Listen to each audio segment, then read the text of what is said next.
नमस्ते। Solid facts with Hemant अत्री में आप सबका स्वागत। जैसा आप देख रहे हैं हेमंत सर हमारे साथ मौजूद है। बहुत स्वागत सर। सर, बिहार में इतनी जो रिजल्ट आए, इतनी मैसिव विक्ट्री हुई भारतीय जनता पार्टी और एनडीए गठबंधन की, उसके बाद बहुत सारी बातचीत हो रही है। तमाम सारे लोग कांग्रेस और आरजेडी को क्रिटिसाइज कर रहे हैं। इस बीच में एक बड़ी खबर, जिस तरीके से लालू यादव के परिवार में हंगामा शुरू हुआ है, बवाल शुरू हुआ है, बंटवारा शुरू हुआ है। अब कहा देखा जाए तो एक तरीके से विरासत की ये जो जंग है उसकी शुरुआत तो इस चुनाव के पहले से ही हो गई थी। और उसमें फिर तेज प्रताप का कुछ मामला खुल करके सामने आया। फिर उनको परिवार से निकाला गया, पार्टी से निकाला गया। रोहिणी आचार्य, जिन्होंने लालू यादव को मतलब अपने पिता को किडनी डोनेट किया था, उसके बाद उनकी बहुत तारीफ हुई थी इस देश के अंदर, उनको लेकर के मिसबिहेव की बात होने लग गई थी। अब रोहिणी ने खुद परिवार छोड़ने का अनाउंसमेंट कर दिया है। सर, मेरा जो सवाल है बहुत सीधा सा, क्या इसको विरासत की जंग माना जाए कि विरासत की जंग में लालू यादव का जो परिवार है वो बिखर रहा है, एक तरीके से कहा जाए तो भस्म हो रहा है पूरा। और तेजस्वी यादव को जिस तरीके से टारगेट किया है रोहिणी आचार्य ने, क्या उसका असर पड़ेगा बिहार की राजनीति पर? राम प्रकाश जी नमस्कार, आपको सारे दर्शक साथियों को भी। देखिए, इसको विरासत की जंग तो आप इसलिए नहीं कह सकते कि तेज प्रताप जो है उनके बेटे, वो तो पहले ही पार्टी छोड़ करके उनको घर से बाहर निकाल दिया था, पार्टी से ही बाहर निकाल दिया था खुद लालू जी ने। उसके बाद उन्होंने इंडिपेंडेंट चुनाव लड़ा, सारी बात है। अब आपने चर्चा की रोहिणी आचार्य जी की। पहली बात तो वो इस देश में रहती ही नहीं है, वो एक डॉक्टर है पेशे से, और वो सिंगापुर में रहती है, आपको ध्यान हो। और सिंगापुर में उन्होंने अपने कहने लालू जी को अपनी किडनी डोनेट की थी, तभी वो चर्चाओं में भी आई थी। फिर उन्होंने 2024 में, अगर आपको ध्यान हो तो, सारण से लोकसभा का चुनाव लड़ा 2024 में। और वो चुनाव वो मतलब नहीं जीत पाई, हार गई उस चुनाव में। तो उसके बाद लगातार वो पॉलिटिकली एक्टिव रहती थी, वन फॉर्मेशन और दी अदर वन, लेकिन वो रहती थी। ये जो झगड़ा बेसिकली है, जो खासतौर पर देखिए, तेज प्रताप का तो चैप्टर क्लोज, उनको तो लालू जी खुद ही वो कर चुके हैं। तो जो आपने रोहिणी की बात की, तो रोहिणी ने पर्टिकुलरली जो दो मेन सलाहकार हैं तेजस्वी के, उनकी तरफ इशारा किया है। वो ट्वीट भी दिखाइएगा दर्शकों को, जिसमें उन्होंने संजय यादव, जो मूल रूप से तो हरियाणा के हैं, लेकिन वो उनके तेजस्वी यादव के सबसे करीबी उनमें से एक है। और इसी तरीके से रमीज रमीज उत्तर प्रदेश की एक पॉलिटिकल फैमिली से आते हैं, और उनका भी मतलब पॉलिटिकल रसूख है, उनका राजनीतिक परिवार है, और वो भी तेजस्वी के पुराने मित्रों में से एक है। हालांकि जो ट्वीट किया रोहिणी ने कल, जो किया जिसमें इन दोनों का नाम लिखा, उन्होंने ये नहीं उसमें लिखा कि उन दोनों ने उनको क्या करने के लिए कहा था, लेकिन उस ट्वीट से एक बात बड़ी साफ है कि लालू परिवार के अंदर मतभेद हैं, और मतभेद कहीं गहरे हैं, जो चुनाव से पहले दिखते थे उनसे कहीं ज्यादा है। और रोहिणी आचार्य हो या कोई भी बेटी हो, वो अपने माँ बाप को इतनी आसानी से छोड़ के चली जाए, वो इतना होता नहीं। उसके बीच में there is something much more that meets the eye, यानी कि जो देख पा रहे हैं उससे कहीं ज्यादा कुछ है। क्योंकि रोहिणी भारत में नहीं रहती है, पेशे से डॉक्टर है, या तो वो भारत आकर के सेटल होने की इच्छा उन्होंने कभी जताई नहीं है उस तरीके से। तो वो चुनाव हारने के बाद तो उनकी लंबी चौड़ी प्रेजेंस उस तरीके से है नहीं। तो विरासत की लड़ाई तो नहीं कह सकते, लेकिन ये जरूर है कि जो जब से आरजेडी बनी है, तब से इस चुनाव में अगर आप देखेंगे तो सबसे खराब प्रदर्शन नंबर 2 पे 25 सीटें आई, केवल 143 सीट लड़ी थी। तो ये अपने आप में कहीं ना कहीं परिवार के जो अंदरूनी गहरे मतभेद हैं, उन्हीं की ओर इशारा करता है। और उसमें जो बाहरी तत्व जो है, चाहे वो संजय यादव हो जिनका उन्होंने जिक्र किया, या रमीज हो, उन दोनों के ऊपर खास तौर पर इस तरह की चीज के। संजय यादव तो आपको पता आरजेडी से राज्यसभा के सांसद भी हैं, मूल रूप से वो हरियाणा के रहने वाले हैं, लेकिन तेजस्वी के सबसे करीब है। और रमीज जो है वो भी तेजस्वी के इस तरीके से करीब है। तो परिवार के अंदर मतभेद दिखाता है, ये बात तो सच है। गहरे मतभेद हैं, परिवार छोड़ने तक की बात आ गई। राजनीति छोड़ने की बात उन्होंने आज कह दी ट्वीट करके। परिवार भी छोड़ दिया, राजनीति भी छोड़ दी। लेकिन इसमें जो चीजें हैं वो विरोधाभासी संकेत रोहिणी पहले भी देती रही, अगर आपको ध्यान हो तो। पहले भी उन्होंने तेजस्वी से लेकर अपने जो संबंध है उनके, उसको मिले जुले संदेश कभी कभी वो देती रहती थी। कभी वो सोशल मीडिया पर परिवार को अनफॉलो कर देती थी, आरोप लगाती थी कि उनके बारे में गलत जानकारी फैलाई जा रही है। उसके बाद सार्वजनिक तौर पर उन्होंने चुनौती देते हुए अपने पिता को किडनी देने का जो फैसला था उनका, उसका बचाव किया था, और आलोचकों को माफी मांगने की चेतावनी भी दी थी। इसके बावजूद चुनाव अभियान के दौरान वो लगातार तेजस्वी के लिए प्रचार भी करती रही। उनके जन्मदिन पर उन्होंने जिस तरह के संदेश साझा किए, पार्टी लाइन के समर्थन में निरंतर खड़ी रही। और अब जैसे ही पार्टी की ये इतनी अनप्रेसिडेंटेड, अप्रत्याशित हार हुई, उसके बाद उन्होंने राजनीति और परिवार दोनों को छोड़ने का फैसला कर लिया। तो इसमें मुझे लगता है कि राजनीतिक विरासत से ज्यादा कुछ और अंदरूनी इश्यूज हो सकते हैं, जो खासतौर पे जो तेजस्वी के एडवाइजर्स जिनका मैंने नाम बताया, जिसको उन्होंने ट्वीट भी किया कल कि चप्पल उठा के मारने की कोशिश की गई, गाली गलौज की गई, वो सारी चीजें भी। तो इसमें कहीं कुछ ज्यादा है जो हम देख पा रहे हैं। वो क्या है वो वक्त के साथ साथ पता लगेगा। चूंकि चुनाव हार गए फॉर द टाइम बिंग, तो अगले 5 साल तो कोई स्कोप उस तरीके से भी विरासत का नहीं है। और तेजस्वी एक तरीके से आज भी जो है लालू की तरफ से अपनी पार्टी के आधिकारिक तौर पर सर्वे सर्वा है। हम्म। लेकिन सर, जिस तरीके का पूरा विवाद सामने आया थे, निश्चित तौर पर रोहिणी भी बेहद सक्रिय थी राजनीतिक रूप से, और उन्होंने राजनीति छोड़ने की बात भी कही। इसका मतलब क्या ये साफ दिखता नहीं है कि कहीं ना कहीं कुछ ना कुछ तो राजनीतिक मंशा उनकी भी रही होगी, महत्वाकांक्षा रही सर्टेनली। होगी, जो शायद फुलफिल नहीं हो पा रही है, तो अब वो राजनीति छोड़ने की बात कर रही है, नंबर एक। दूसरी चीज, हम जो बात कर रहे थे, उन्होंने एक और बहुत गंभीर बात कही है कि तेजस्वी यादव का अहंकार, और वो तेजस्वी यादव के अहंकार का जिक्र कर रही हैं कि जिसकी वजह से ये चुनाव जो है वो खराब हो गए। बाकी संजय और उनका जो नाम ले रही हैं वो तो ले ही रही हैं, लेकिन तेजस्वी यादव के अहंकार की बात कर रही हैं, और उसकी वजह से चुनाव में भारी नुकसान की भी बात कर रही हैं। साथ में एक और बड़ी अजीब सी चीज लग रही है, वो कह रही है कि सारी गलती मेरी है, सब कुछ की जिम्मेदारी मैं लेती हूँ। तो वो किन किन चीजों की जिम्मेदारी लेती हैं? क्या वो परिवार से दूरी की बात कर रही हैं, या फिर ये जो पूरी चुनावी हार हुई है उसकी बात कर रही हैं? कैसे इसको समझा जाए? नहीं रामप्रकाश, देखिए उनकी जो आपने पहला सवाल किया कि पॉलिटिकल महत्वाकांक्षाएं थी या नहीं, ये तो 100% सच बात है कि उनकी पॉलिटिकल महत्वाकांक्षाएं थी। तभी तो सिंगापुर में रहने वाला व्यक्ति जो खुद एक डॉक्टर है बाय प्रोफेशन, वो सारे के चुनाव लड़ता है। तो पॉलिटिकल महत्वाकांक्षा तो किसी छिपी रहे बची ही नहीं। चुनाव में देखिए हार और जीत तो दोनों ही चीजें, एक सिक्के के दो पहलू, हार भी सकते हो जीत भी सकते हो। तो चुनाव हार गई तो वो एक पक्ष था। उसके बाद भी वो पॉलिटिकली एक्टिव रही लगातार, एक रूप में या अनेक रूप में, क्योंकि समय बहुत थोड़ा था। पिछले साल लोकसभा का चुनाव हुआ, अभी बिहार का विधानसभा चुनाव हुआ, तो टाइम भी उस शक्ल में कम था। तो वो एक्टिव तो लगातार थी।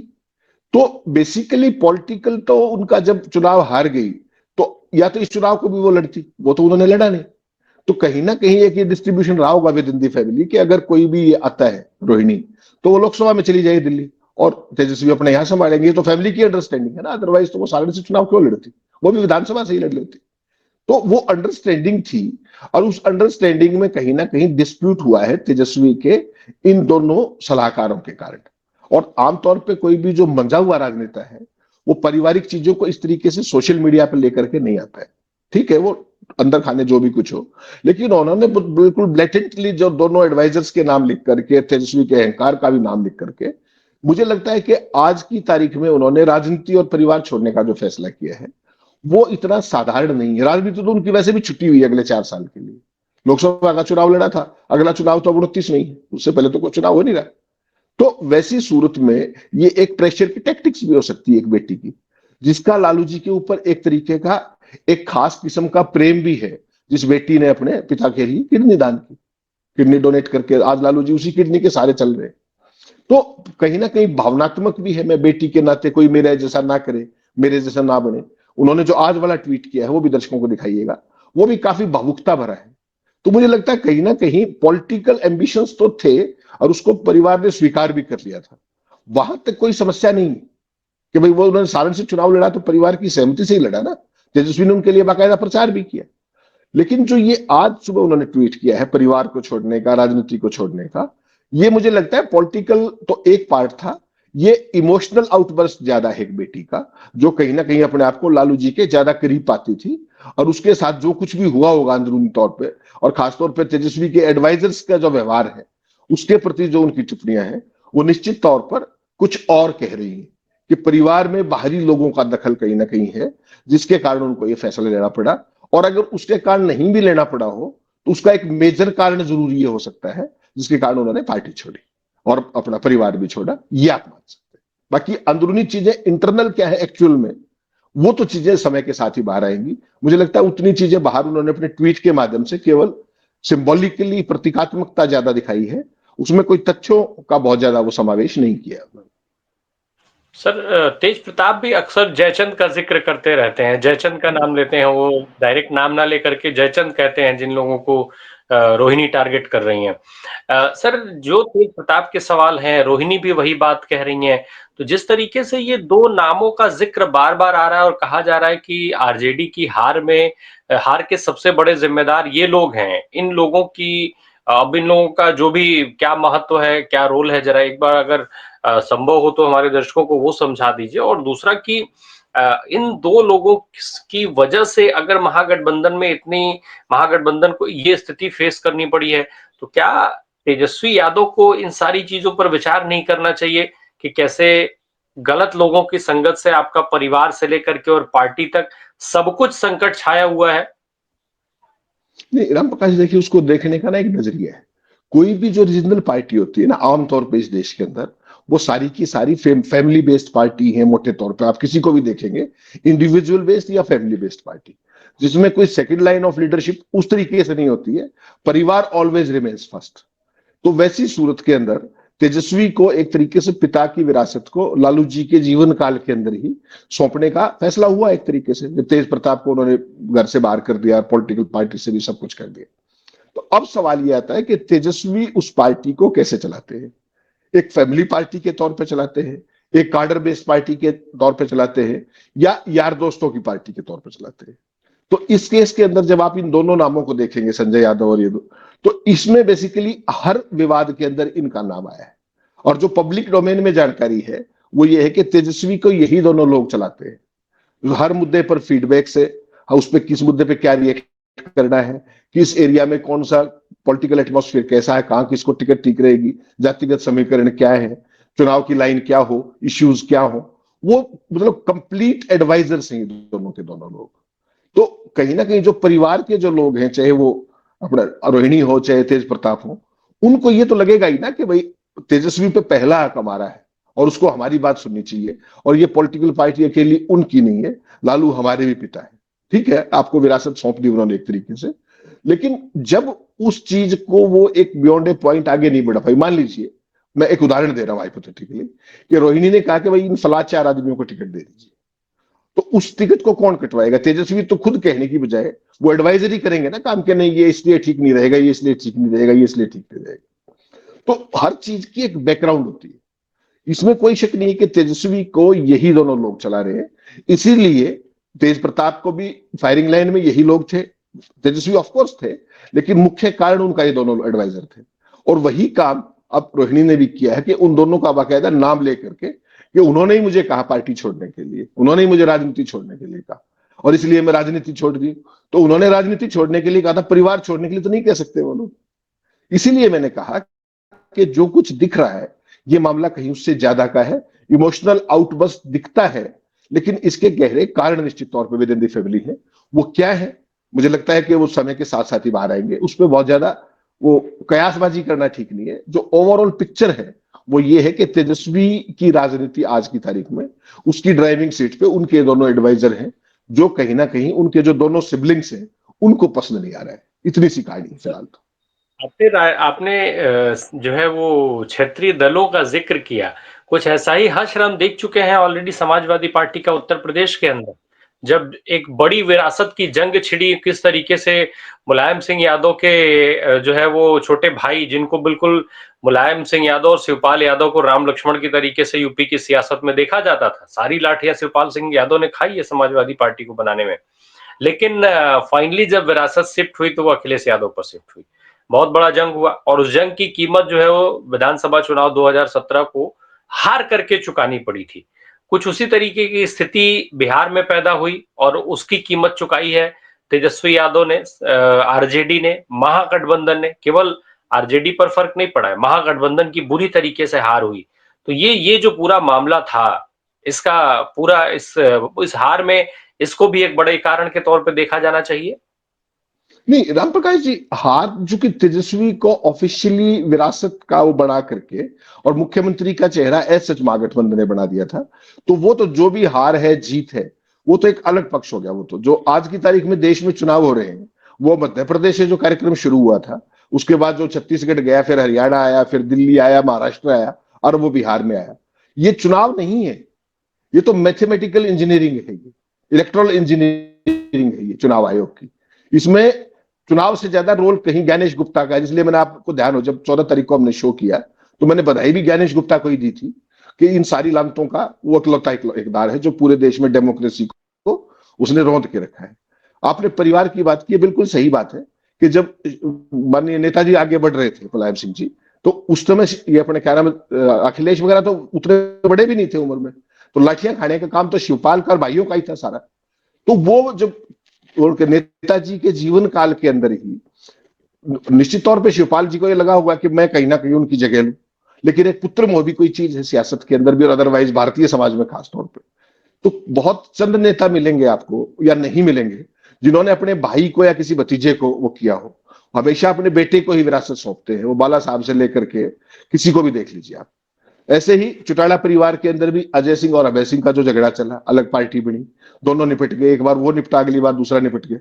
तो ये सामान्य चीजें हैं। अब हिंदुस्तान के अंदर किसी भी राजनेता के लिए अपने पुत्र का मोह छोड़ करके अपने भाई को या किसी और को, भतीजे को विरासत सौंप देना सामान्यतः नहीं, unless and until he doesn't have A option. अब आप अपना क्या नाम है वेस्ट बंगाल का ही देख लीजिए। वेस्ट बंगाल में कितनी बार खबरें छन के आती हैं कि ममता बनर्जी और उनके भतीजे के बीच में झगड़ा हो गया, ये हो गया, वो हो गया, वो ये कर रहा है, फला ये कर रहा है।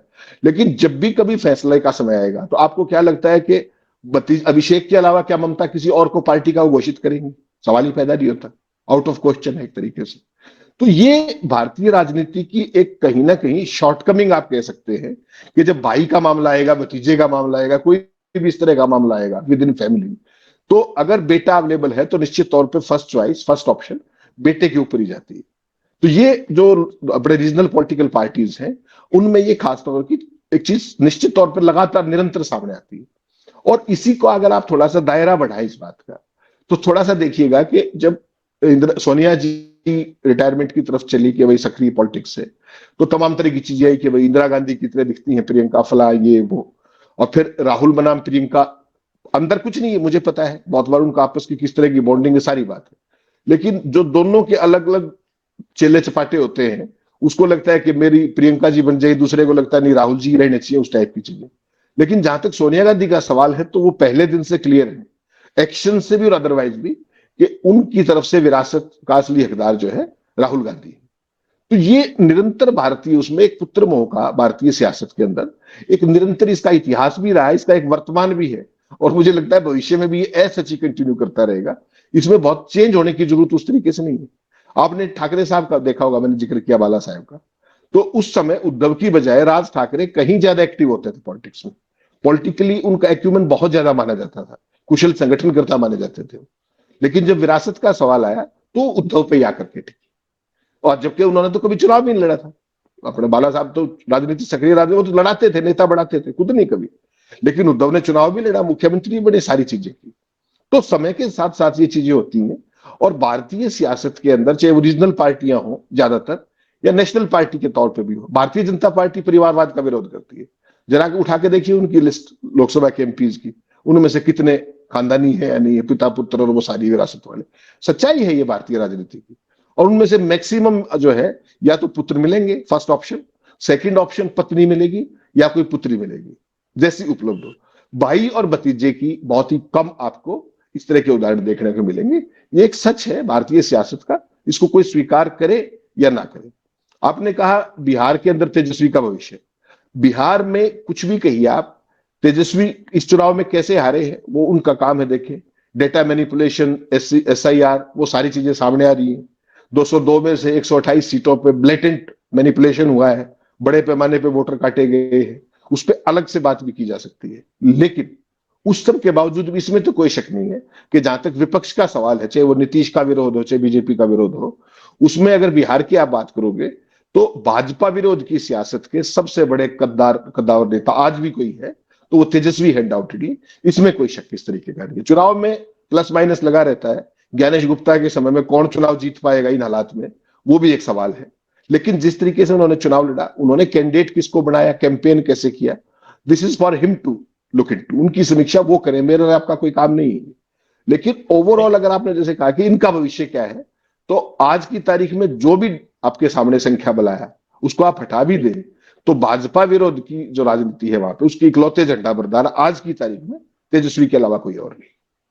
सर, एक चीज़ हम लगातार देखते चले आ रहे हैं, ये जो सलाहकारों की भूमिका रही है, हम पिछले कुछ समय से देख रहे हैं तमाम नेताओं की, चाहे वो कांग्रेस पार्टी से लेकर के तमाम क्षेत्रीय दलों की बात करें, इन सलाहकारों के चक्कर में कई चुनाव बर्बाद हो चुके हैं। बड़े गंभीर आरोप लगाए गए इन सलाहकारों पे, लेकिन उसके बावजूद भी ये सीरीज़ खत्म नहीं होती है, ये कड़ी टूटती नहीं है। आखिर ऐसा क्यों? क्या ये नेता खुद पर भरोसा नहीं कर पाते हैं, जैसे पहले के नेता रहे होंगे?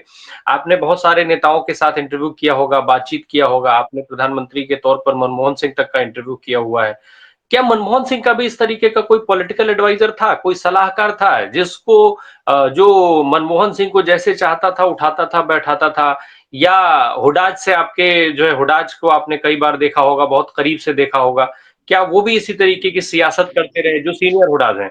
इसके अलावा देश में और तमाम जो बड़े वरिष्ठ नेताओं के साथ जिनसे आपका राफ्ता हुआ हो, वो सारे लोग भी इस तरीके के नेताओं, इस तरीके के सलाहकारों के सहारे अपनी राजनीति चलाते रहे थे, जैसा आज तेजस्वी चला रहे हैं। अखिलेश यादव पे गंभीर आरोप लगता है, राहुल गांधी पे भी इनफैक्ट लगातार लग रहा है। नहीं, राम प्रकाश जी, देखिए, सबसे जो आपने बहुत महत्वपूर्ण सवाल पूछा डॉक्टर मनमोहन सिंह का, वो तो अपने आप में भारत की सियासत के एक विलक्षण और विरले व्यक्ति थे। उनका तो कोई मैच हो ही नहीं सकता। अपने काम से काम रखना, किसी की बहुत ज्यादा पॉलिटिक्स में नहीं पड़ना, जो उन्होंने सोचा जो देश के लिए अच्छा है उसके लिए वो काम करते थे दिन रात। उसके लिए जहां से भी इनपुट लेना है उससे लेना, क्योंकि पॉलिटिकल नहीं थे ना वो तो। उनका काम तो केवल पॉलिसी स्तर पे, और खासतौर पे विदेश नीति की आप बात कर लीजिए, अर्थनीति की बात कर लीजिए, वो तो अपने आप को वहां तक सीमित रखते थे। और इसीलिए बार बार जिक्र किया जाता है उनके जो विरोधी प्रचार के, उनकी भी दो बेटियां थी, सोचिए। प्रधानमंत्री डॉक्टर मनमोहन सिंह की भी दो बेटियां थी। उनका तो आपने किसी भी विवाद में कभी नाम ही नहीं सुना होगा, कभी भी। तो वो तो एक विलक्षण व्यक्ति थे उनका। अब सोनिया जी की आपने बात की, सोनिया गांधी की टाइम में अहमद पटेल का जो रोल था, निश्चित तौर पे वो किसी भी नेता से बड़ा। वो कांग्रेस के अघोषित सब कुछ थे। वो जो भी पार्टी का क्राइसिस मैनेजमेंट करना है, जो भी करना है, फैसले करने हैं, कौन मुख्यमंत्री होगा, किसको मनाना है, किसको दौड़ाना है, वो सारी चीजें वो करते थे। आज की तारीख में अगर बात करें तो आप राहुल गांधी के साथ वही केसी वेणुगोपाल और उस तरह की जो उनकी सलाहकार मंडली है, वो उससे बाहर नहीं आ पा रहे हैं।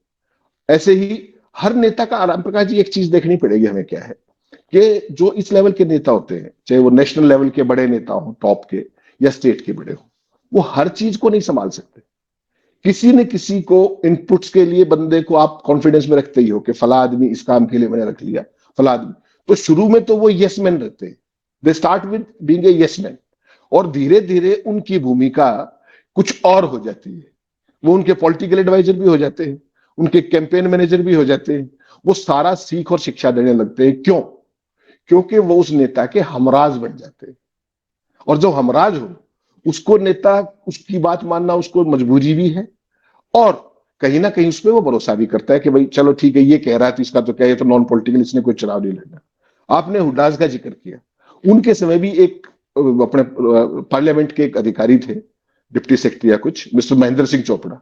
उनके ऊपर ही आता था कि वो सुपर सीएम है। 4-5 महीने सरकार बनने के बाद ही उनका लगातार नाम आने लगा था कि ये सुपर सीएम है, यही हुड्डा साहब को चलाते हैं। तो हर एक नेता के चारों तरफ एक इस तरह का सिस्टम बढ़ता है। ये तो देखिए, आप जैसे मान लीजिए अब मोदी की बात करें, मोदी के साथ समय समय पर कभी कोई, कभी कोई, कभी कोई। आज की तारीख में उनका सबसे बड़ा जो चीज है, उनके मीडिया को कौन संभाल रहा है, या मीडिया को मैनिपुलेट कर रहा है या कंट्रोल कर रहा है। तो एक ही आदमी है जो गुजरात से चला था, उसका तो कोई बड़ा लेवल भी नहीं, एपीआरओ लेवल का ही व्यक्ति था वो। मोदी जी उसको अपने साथ ले आए। तो उसकी बियॉन्ड ए पॉइंट, उसका जितना लिमिटेड स्कोप है, मोदी जी का काम करने का तरीका दूसरा है। और वेणुगोपाल हर चीज में वो करते हैं इंटरफेयर, चाहे ऑर्गेनाइजेशन की बात हो, कौन बनाना है, कौन हटाना है, सारे के सारे लोगों का एक अपना रोल है। तेजस्वी के साथ जो ये लोग हैं, इनकी भी एक निश्चित तौर पर भूमिका थी, जो बियॉन्ड ए पॉइंट परिवार को पसंद नहीं आई। बहुत सारे समर्थकों को भी पसंद नहीं आती होगी, इसमें भी कोई शक नहीं। लेकिन वो क्या उस नेता को वो बात कह सकते हैं? और अगर कोई वेल विशर उस नेता को कह रहा है, तो क्या उस नेता के अंदर ये है कि वह उसकी बात सुन के उस पर विचार करूं? तो पहली बात तो समर्थक की कोशिश नहीं करेगा ये कहने की नेताजी नाराज हो जाएंगे, और कह देगा तो उसकी वो सिस्टम एंट्री बंद करा देगा। तो राहुल के चारों तरफ एक बहुत बड़ा सिस्टम ऐसा है। और वही चीज जो है, एक एसेट भी होती है किसी नेता के लिए कि उन पर भरोसे के लोग हैं, और एक स्टेज के बाद वो लाइबिलिटी भी बन जाती है। तो ये सच्चाई है राजनीति की। इसमें कोई भी नेता अछूता नहीं रहा। इसमें अगर आप बस मोदी और शाह को अलग कर दें, तो वो एक अलग एब्रेशन है, वो कि वो एक अलग तरह की राजनीति कर रहे हैं। उसके अलावा कोई नेता इन सलाहकार मंडलियों से बच नहीं पाता आमतौर पे, ऐसा देखा गया। जी। चलिए बहुत-बहुत धन्यवाद सर, ये बहुत इम्पोर्टेंट चीज़ है। निश्चित तौर पे फिलहाल प्राइमा फेसी तो यही दिख रहा है कि तेजस्वी यादव की बात कही जाए, टारगेट की जाए, रोहिणी आचार्य जो बात कह रही हैं, वो कहीं न कहीं ये दिखा रहा है कि विरासत की जंग में लालू यादव का परिवार फिलहाल स्वाहा हो रहा है। सियासत पर असर पड़ा है। अब ये कितना रिकवर होगा, कैसे रिकवर होगा, वास्तविकता क्या है, ये कुछ समय में चीज़ें सामने आ जाएँगी। बहरहाल जिन जयचंदों का जिक्र तेज प्रताप यादव लगातार करते रहे हैं, अब रोहिणी आचार्य ने भी उनको टारगेट किया है और खुल करके उनका नाम लेना शुरू किया है। तेजस्वी यादव को बचाने में ये लोग कितना कामयाब हो पाते हैं, ये भी देखने वाली बात होगी। Thank you so much sir हमसे बात करने के लिए।